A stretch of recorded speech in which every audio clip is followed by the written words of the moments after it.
It's a whole big con job. In the meantime, people are suffering because of the Democrats. So we've created, and they've let it happen, a massive child smuggling industry.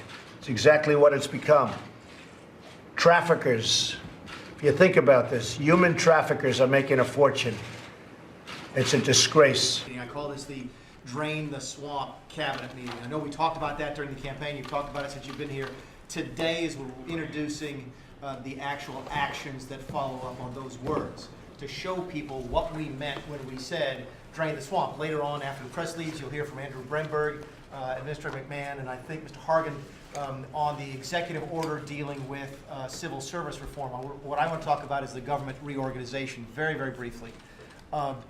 When we got into this, one of the things we learned was that it has been almost 100 years since anybody really reorganized the government at this type of scale. It's been since FDR and his New Deal, where he changed the way the government worked, and we haven't changed it very much since then, which means we're almost 20% into the 21st century, but we're still dealing with a government that is from the early 20th century.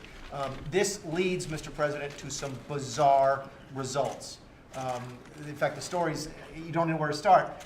Right now, because of the Byzantine nature of the way that we regulate in this country, if you have a cheese pizza, you make a cheese pizza, that is governed by the United States Department of Agriculture. No, it's the other way around. I always get these backwards. If you make a cheese pizza, it's governed by the Food and Drug Administration. If you put a pepperoni on it, that's governed by the USDA.